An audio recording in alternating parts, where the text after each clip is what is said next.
ഈശ്വരേറ്റ സ്നേഹം നിറഞ്ഞവരെ അഞ്ചപ്പത്തിലേക്ക് പ്രാർത്ഥന പ്രസാദം ചെയ്യുകയാണ്. ഈ ദിവസങ്ങളിൽ യുവതി യുവാക്കൾക്ക് വേണ്ടി, പ്രത്യേകിച്ച് നമ്മുടെ ഈ കേരളത്തിൽ അഭ്യസ്തവിദ്യരായ അനേക യുവതി യുവാക്കളുണ്ട്. പള്ളിയിൽ പോകുന്ന യുവതി യുവാക്കളുണ്ട്. ക്യാമ്പസുകളിലായിരിക്കുന്നവർ, ജോലി സാഹചര്യങ്ങളിലായിരിക്കുന്നവർ, വിശ്വാസത്തിന്റെ ഒരു തീഷ്ണത നഷ്ടപ്പെട്ടു പോകുന്ന ഒരു തലമുറ നമുക്ക് ചുറ്റുമുണ്ട് എന്നുള്ള വലിയ യാഥാർത്ഥ്യം എളിമയോടെ നമ്മൾ അംഗീകരിക്കണം. വലിയ കുഴപ്പമില്ല, പള്ളിയിൽ പോകുന്നുണ്ട് എന്ന് മാത്രം കരുതി ഒരു നിസ്സംഗതയിലേക്ക് പോകാതെ ഈ ഓരോ യുവാവും യുവതിയും യേശുവിന്റെ സ്വന്തമായി മാറി രക്ഷയുടെ ആനന്ദം ഏറ്റുപറയുന്നവരായി മാറാൻ നമ്മൾ തീഷ്ണമായിട്ട് പ്രാർത്ഥിക്കണം. നമ്മൾ അപ്പസ്തോല പ്രവർത്തനങ്ങൾ 2:17 വായിക്കുന്നുണ്ട്, അവസാന ദിവസങ്ങളിൽ എല്ലാ മനുഷ്യരുടെയും മേൽ എന്റെ ആത്മാവിനെ ഞാൻ വർഷിക്കും. നിങ്ങളുടെ പുത്രന്മാരും പുത്രിമാരും പ്രവചിക്കും. നിങ്ങളുടെ ഈ വാക്കുകൾക്ക് ദർശനങ്ങളുണ്ടാകും. വൃദ്ധന്മാർ സ്വപ്നങ്ങൾ കാണും. നമ്മുടെ പുത്രന്മാർ പ്രവചിക്കുന്ന ദർശനങ്ങളുള്ള യുവതി വാക്കുകൾ ഉണർന്ന് എഴുന്നേറ്റ് സഭയെ നവീകരിക്കുന്ന ഒരു കാലത്തിനായി, സമയത്തിനായി നമ്മൾ തീഷ്ണതയോടെ പ്രാർത്ഥിക്കണം. ഈ പരിശുദ്ധ ലിഖിതം, തിരുലിഖിതം നിവൃത്തിയാകുമെന്ന്, മാംസം ധരിക്കുമെന്ന് നമ്മൾ വിശ്വസിക്കണം.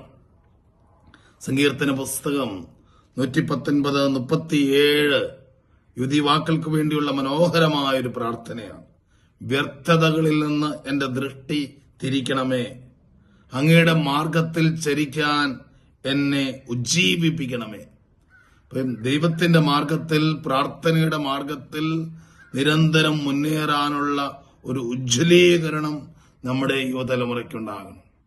അനേകമായ വ്യർത്ഥതകളിൽപ്പെട്ട് നട്ടം തിരിയുന്ന അതിൽ നിന്ന് അവരുടെ കണ്ണുകൾ, മനോഭാവങ്ങൾ യേശുവിലേക്ക് തിരിയപ്പെടാൻ നമ്മൾ ആഗ്രഹിച്ച് പ്രാർത്ഥിക്കണം.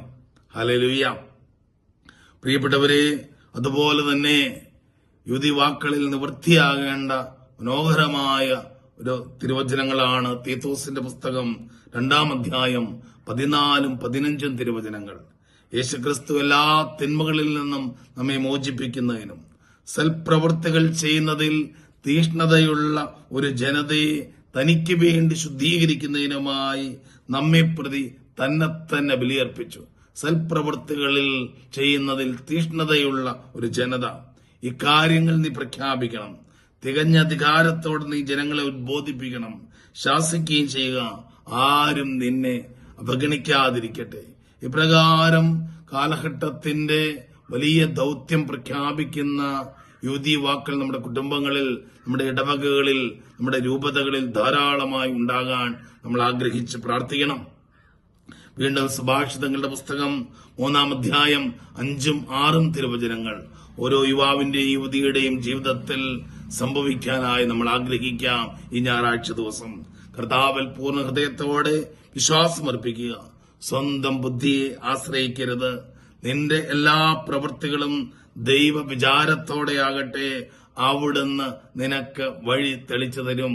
വചനം കേൾക്കുന്ന, ജപം ശ്രമിക്കുന്ന പ്രിയപ്പെട്ട യുവാവേ, യുവതി, നിന്റെ എല്ലാ പ്രവൃത്തികളും ദൈവ വിചാരത്തോടു കൂടിയാണെങ്കിൽ, നീ പൂർണ്ണ ഹൃദയത്തോടെ നിന്റെ ജീവിതത്തെ, നിന്റെ ബുദ്ധിയെ, നിന്റെ മനസ്സിനെ, നിന്റെ ആഗ്രഹങ്ങളെ, നിന്റെ സ്വപ്നങ്ങളെ ദൈവകരങ്ങളിലേക്ക് സമർപ്പിക്കുമെങ്കിൽ തീർച്ചയായും അവിടുന്ന് നിനക്ക് വഴി തെളിച്ചു തരും.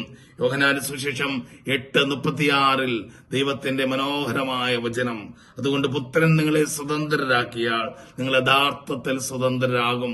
നമ്മുടെ ഓരോ കുഞ്ഞുങ്ങളും, ഓരോ യുവാക്കളും യുവതികളും, ഓരോ യുവതലമുറയും യേശുക്രിസ്തുവിനാൽ സ്വാതന്ത്ര്യം നേടുന്നവരായി, ക്രിസ്തുവിന്റെ സ്വാതന്ത്ര്യത്തിൽ ആനന്ദത്തോടെ മുന്നേറുന്നവരായി, എല്ലാ തിന്മകൾ, എല്ലാ അശുദ്ധികൾ, എല്ലാ നെഗറ്റിവിറ്റിയെയും ഓവർകം ചെയ്തുകൊണ്ട്, എല്ലാ ചലഞ്ചസിനെയും ഓവർകം ചെയ്തുകൊണ്ട് യേശുക്രിസ്തുവിൽ സ്വാതന്ത്ര്യം അനുഭവിക്കുന്നവരായി മാറാൻ നമുക്ക് ആഗ്രഹിച്ച് പ്രാർത്ഥിക്കാം.